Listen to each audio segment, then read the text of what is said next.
વડોદરાના વડીવાડી વિસ્તારમાં સ્વચ્છતા અને મહિલાઓની સુરક્ષાને લઈ અભાવ, સ્થાનિકોમાં રોષ। વડોદરાના વડીવાડી વિસ્તારમાં આવેલી સરકારી સ્કૂલના શૌચાલયમાં ગંદકીનું સામ્રાજ્ય ઊભું થયું છે ને વર્ષોથી આ જ પરિસ્થિતિમાં લોકો ત્યાં રહી રહ્યા છે। તીવ્ર દુર્ગંધ અને દેશી દારૂ ઉનાળાનો એ અડ્ડો બની ચૂક્યો છે। વિસ્તારમાં રહેતી મહિલાઓને પોતાના તેમજ પોતાના બાળકોને લઈને સુરક્ષાનો અભાવ જણાઈ રહ્યો છે। તેઓનું કહેવું છે કે દેશી પીનારા લોકો અહીંયા આવે છે ત્યારે અમારે નીચે માથું રાખીને જવું પડે છે। જો કોઈ મોટી હોનારત સર્જાય તો જવાબદાર કોણ, એવા પ્રશ્નો સતાવી રહ્યા છે। ત્યારે બીજી બાજુ આ શૌચાલયમાં ગંદકીનું સામ્રાજ્ય ઊભું થયું છે, જેના કારણે વિસ્તારમાં અનેક ઘરોમાં લોકો બીમાર પડે છે અને અનેક વખત રજૂઆત કરવા છતાં પણ સમસ્યાનું યોગ્ય નિરાકરણ આવ્યું નથી। ત્યારે વોર્ડ ઓફિસમાં રજૂઆત કર્યા બાદ તેઓ દ્વારા જણાવવામાં આવે છે કે તેઓ પાસે પૂરતો મેન પાવર નથી, તેથી આ કામ થઈ શકે તેમ નથી। સ્થાનિક લોકોએ જણાવ્યું છે કે જો આ શૌચાલય કામનું ન હોય તો તેને તોડી પાડવામાં આવે, જેથી સમસ્યાનું નિરાકરણ આવે અથવા તેની સાફ સફાઈને સીસીટીવી લગાવી અહીં રહેતા લોકોની સુરક્ષા પૂરી પાડવામાં આવે।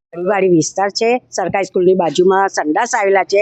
મારો દીકરો 10 વખત કહેવા જાય તો એ લોકો અમને એવું જ કહી દે કે અમારા પાસે માણસ નથી સાફ કરનારું, એટલે અમે શું કરવાના? તો અમારે વારે ઘડી અમારે સાફ કરાવવાનું, અમે માણસ બોલાવીને અમે સાફ કરાવીએ। અહીં અમારે ઘેર મહેમાન આવ્યા હોય તો અમારે શું કરવાનું? આવી ગંદકી જોઈને કોઈ અમારા છોકરાની સગાઈ થતી તો બી ના થાય।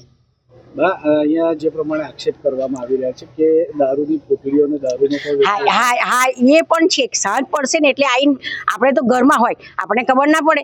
એ લોકો આવે કે અમે બાથરૂમ જવા આવ્યા છીએ, આ ખિસ્સામાં ગાલીને આવ્યા ને પીને ચાલતા થઈ જાય નાખે। મહિલાઓ પણ અહીંયા હોય છે તો સુરક્ષાના ભાગરૂપે પણ અહીંયા અમે તો ઘેર આખો દિવસ લેડીઝ જ હોય ને, હવે અમારે જે બધું જોવાનું ને, અને આપણને શરમ આવે કે અહીંયા આગળ ઉભા રહેતા ને પેશાબ કરતા ને હેવા જતા આપણે તો નીચું ગાલી નીકળી જવું પડે। અમે કોને કહીએ? પુરુષને આગળ તો અમે જઈ શકવાના નથી। કેટલી હાલાકી થાય છે આ અહીંયા તો તમે જોડે ખેલો ભરાય છે કોથળીઓનો, જે કરે છે। અમે તો એવું કહીએ છીએ કે તમે ચોખ્ખું કરી જાઓ કે પછી આનો નિકાલો લાવી દો। એક માણસ મેકો તમે આગળ। અમારે તો બીમારીનો અમારા છોકરોને જોવાનું, અમારા છોકરો કાયમ માટે અંદર જાય આવે, આટલામાં કોઈ તો છે જ નહીં। બહારની વ્યક્તિ જવાની છે, સુરક્ષાની એક તકલીફ છે, બિલકુલ સ્વચ્છતાની તકલીફ છે। હા અમારે ઘેર મહેમાન તો આવે કે ના આવે, હવે આવું જોઈને અમને કેટલી શરમ આવે એ નહીં જોવાનું। અહીંથી પબ્લિક આવે જાય છે, એ મોડો ડાટા મારીને જ જાય। હા પોતે મોડો બંધ કરીને જાય। મંજુલાબેન। બેન, આ કયો વિસ્તાર છે, શું સમસ્યા છે? આ વડીવાડી અલકાપુરી છે, સરકારી સ્કૂલની બાજુમાં સંડાસો આવેલા છે। ત્યાં આગળ દારૂ પીવે, બહારના વ્યક્તિઓ આવીને અંદર બધું દારૂ પીને ગંદકી કરીને જાય છે। કોઈ સાફ સફાઈ વાળું આવતું નહીં। અમને એ જ પ્રોબ્લેમ છે, બીજું કોઈ પ્રોબ્લેમ નહીં।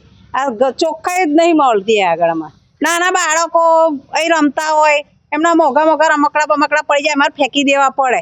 પેશાબે બહાર જ આવે બધો। અમારે એ જ વિનંતી છે કે સફાઈ જોવે। કેટલી વાર રજૂઆત કરવામાં આવી છે? આ તો 2 વર્ષથી આ જ પોઝિશન છે। મહિનામાં 1-2 વખત આવે અને ઠેલો ભરીને જાય, પછી કોઈ આવતું નહીં। રોગચાળાનો પણ ભય રહે છે? આ રોગચાળાનો તો મચ્છર તો બહુ જ મોટા મચ્છર નાના છોકરાને કરડે એટલે બીમાર થયા વગર અમારે મહિને છોકરાને દવા લાવવી પડે છે। સ્થાનિક કાઉન્સિલર કોઈને રજૂઆત કરી? આ મહિને જ કરવું પડે, ફોન કરીને બોલાવે। કોઈ કર્મચારી છે નહીં કામ કરનારા, એવું કે છે। કેટલા જણના મકાનો અહીંયા છે? અમારા મેન તો અમારા 2 ઘર છે અને આ ત્રીજું આ છે। 4-5 કુલ કેટલા મકાનો છે? એ હશે 700-800 ગામ છે આખું। પણ અહીંયા તો 200 માંગણી છે તમારી? અમારે તો એમ કે સફાઈ જોવે બસ। નહીં તો પછી કાઢી નાખ। હા ના, કોઈ સફાઈ વાળું આવતું હોય તો કાઢી કાઢવાનું। અમારે ઘરે તો છે જ, અને આખા ગામમાં છે। અમારા ગામના છોકરા કોઈ ગંદકી કરતા નહીં, પણ બહારના વ્યક્તિઓ બધા આવે છે।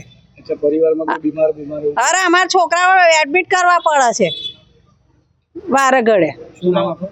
લક્ષ્મીબેન।